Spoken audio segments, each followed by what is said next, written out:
પ્રધાનમંત્રી નરેન્દ્ર મોદી ગુજરાતના 2 દિવસીય પ્રવાસે 11મી મેએ સોમનાથ મંદિરની 75મી વર્ષગાંઠ ઉજવણી પર્વમાં આપશે હાજરી। પ્રભાસ ખંડ ભૂમિમાં રોડ શો, એર શો સહિત અનેક રંગારંગ કાર્યક્રમોનું આયોજન। પ્રધાનમંત્રી જાહેર સભાને કરશે સંબોધિત। સાંજે વડોદરા ખાતે સરદાર ધામ 3નું પણ કરશે લોકાર્પણ। 2035 સુધીમાં ભારત વિશ્વનું ત્રીજું સૌથી મોટું એવિએશન માર્કેટ બનવા સજ્જ।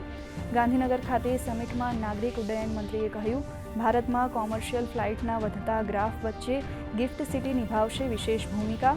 કોચીથી લક્ષદ્વીપ વચ્ચે સી પ્લેન સેવા શરૂ કરવાની કરી જાહેરાત।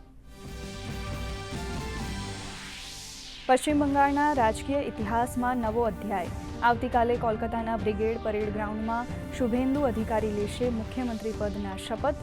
ધારાસભ્ય દળની બેઠક બાદ ભાજપ નિરીક્ષક અમિત શાહની જાહેરાત। કહ્યું, સોનાર બંગાળનું સપનું કરીશું સાકાર।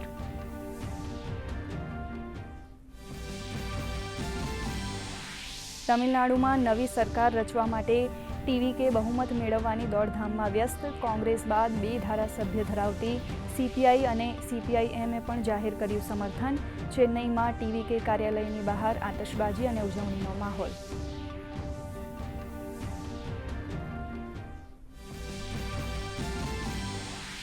એઆઈના ઉપયોગથી સાયબર ફ્રોડ આચરતી ગેંગ સકંજામાં। અમદાવાદ સાયબર ક્રાઇમ પોલીસે આંતરરાજ્ય ગેંગના વધુ 3 આરોપીઓની કરી ધરપકડ। ઓટીપી વિના મોબાઈલ નંબર બદલીને બેંક લોન મેળવી આચરતા હતા છેતરપિંડી। તપાસમાં અનેક રહસ્યોનો થશે ખુલાસો।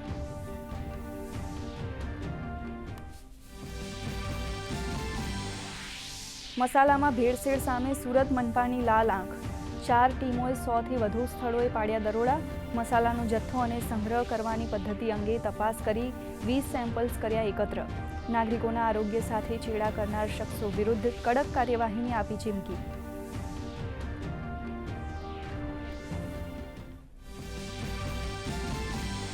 વિદેશી પક્ષીઓ માટે ગુજરાત બન્યું ગમતું સરનામું। રાજ્યની 5 રામસર સાઇટ સહિત છેલ્લા 1 વર્ષમાં અંદાજે 35 લાખથી વધુ સ્થાનિક અને વિદેશી પક્ષીઓએ માણી ગુજરાતની મહેમાનગતિ। ખીજડીયા પક્ષી અભયારણ્ય ખાતે સૌથી વધુ કુલ 347 પ્રજાતિના પક્ષીઓની હાજરી।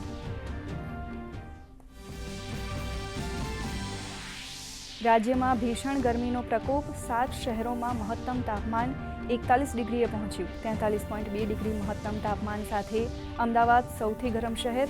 આવતીકાલે કચ્છ, રાજકોટ, સુરેન્દ્રનગર અને દેવભૂમિ દ્વારકામાં હીટ વેવની આગાહી।